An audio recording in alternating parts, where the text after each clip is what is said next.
दोस्तों, ये रामायण की हिंदी कथा का 3 पार्ट है। अगर आपने अभी तक इसके पहले के पार्ट नहीं देखे तो पहले उसे देखे, उसके बाद इसे देखे। अब राजकुमार बड़े हो चले थे। राजा दशरथ ने उनको सुयोग्य शिक्षकों के आश्रम में भेजा। राजकुमारों ने थोड़े ही समय में वेद, शास्त्र, पुराण और राजनीतिक प्राप्त कर ली। धनुर्विद्या और धनुर्वेद में वे कुशल हो गए। वीरता तो उनके रक्त में ही थी। चारों भाई सब विद्याओं में निपुण और पराक्रमी थे। उनमें राम सर्वोपरि थे। बल विक्रम के साथ उनमें शील, विनय आदि गुण भी थे। अपने पुत्रों के रूप, गुण और शील स्वभाव को देखकर माता पिता हर्ष से फूले नहीं समाते थे। राजकुमारों के युवा होने पर राजा को उनके विवाह की चिंता हुई। वे इस विषय में एक दिन मंत्रियों और पुरोहित से बातचीत कर ही रहे थे कि द्वारपाल ने समाचार दिया, महाराज, महर्षि विश्वामित्र पधारे। सुनते ही राजा दशरथ सिंहासन छोड़कर उनके स्वागत के लिए आगे बढ़े।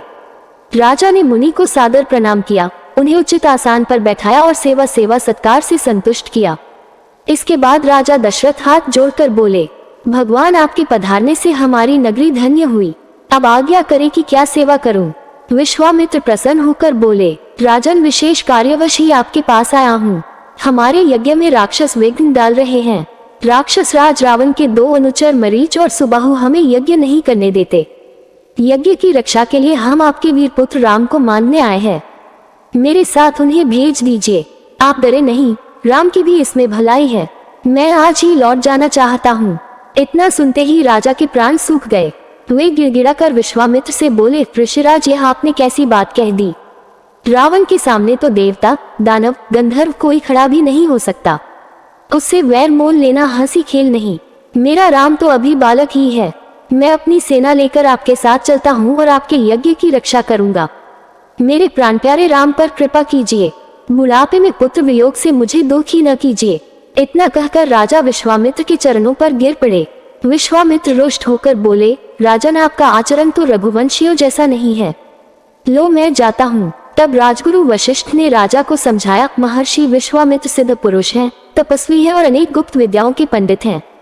वे कुछ सोच समझकर ही आपके पास आए हैं। राम को जाने दें, कोई इनका बाल भी बांका न कर सकेगा। तब राजा दशरथ ने राम को विश्वामित्र के हाथ सौंप दिया। लक्ष्मण भी बड़े भाई के साथ चल दिए। विश्वामित्र के पीछे पीछे धनुष बाण लिए दोनों भाई सरयू के किनारे जा रहे थे।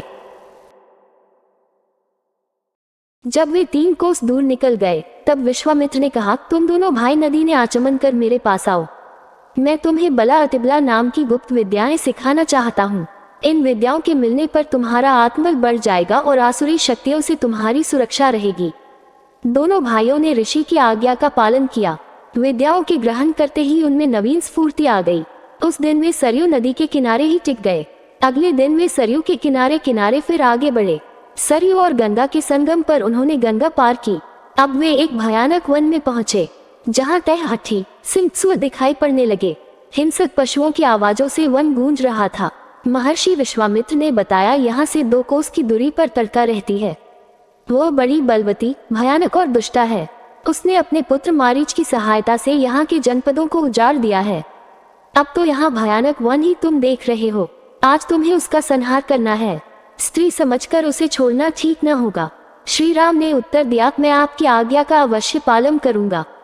ये कहकर उन्होंने धनुष की डोरी खींचकर छोड़ दी। उसकी टंकार से दिशाएं गूंज उठी। महाराक्षसी ताड़का भी उसे सुनकर एक बार घबरा गई और फिर गरजती हुई दौड़ी। राम के पास पहुंचकर उसने धूल धूल का बादल उड़ाया और वो पत्थरों की वर्षा करने लगी। राम ने उसे बाणों से घायल कर दिया। तब ताड़का अपनी लंबी बाहें फैलाकर राम पर झपटी।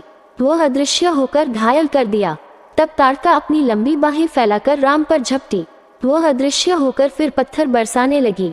राम ने उसे चारों ओर से बाणों से घेर लिया।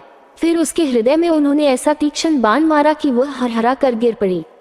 विश्वामित्र ने राम को गले से लगा लिया। प्रसन्न होकर ऋषि ने दंत चक्र, कालचक्र, ब्रह्मास्त्र आदि अनेक दिव्य राम को दिए। राम और लक्ष्मण को साथ लिए मुनि विश्वामित्र अपने तक आगे बढ़े। महर्षि विश्वामित्र का यही आश्रम था। आश्रम वासियों ने उनका यथोचित सत्कार किया। विश्वामित्र ने उसी दिन यज्ञ आरंभ कर दिया। 5 दिन तक यज्ञ निर्विघ्न चलता रहा। 6ठे दिन आकाश में घोर गर्जना सुनाई पड़ी। देखते देखते काले बादल जैसे 2 विशालकाय राक्षस वहां आ पहुंचे। इनमें से एक ताड़का का पुत्र मारीच था और दूसरा उसका साथी सुबाहु था। इन राक्षसों के पीछे बहुत बड़ी सेना भी थी। श्री राम ने मारीच पर मानवास्त्र चलाया। उसके आघात से वह मूर्छित हो गया और बहुत दूर समुद्र के पास जा गिरा। जब उसे होश आया तो वह दक्षिण की ओर भाग गया। सुबाहु को श्री राम ने आग्नेयास्त्र से मार डाला और सारी राक्षस सेना का वायव्यास्त्र से संहार कर दिया। विश्वामित्र का यज्ञ निर्विघ्न समाप्त हो गया। विश्वामित्र ने राम को हृदय से लगा लिया। सब ऋषि राम की प्रशंसा करने लगे। चले जात मुनि दीन ही देखाए, सुनी जोड़कर पूछा, अब हमारे लिए क्या आ गया है। विश्वामित्र ने बड़े स्नेह से कहा, वत्स मिथिला के राजा जनक को तो तुम जानते होंगे। वहाँ बहुत बड़ा यज्ञ हो रहा है, हम लोग को वहाँ जाना है। तुम दोनों भाई भी हमारे साथ चलो। राजा जनक के यहाँ एक विचित्र धनुष भी है, उसे कोई उठा भी नहीं पाता। वो धनुष भी तुम देखना। अगर रामायण को सपोर्ट करना चाहते हो तो बस कमेंट में जय श्री राम जरूर लिख देना। तो लाइक और सब्सक्राइब जरूर कीजिएगा। धन्यवाद।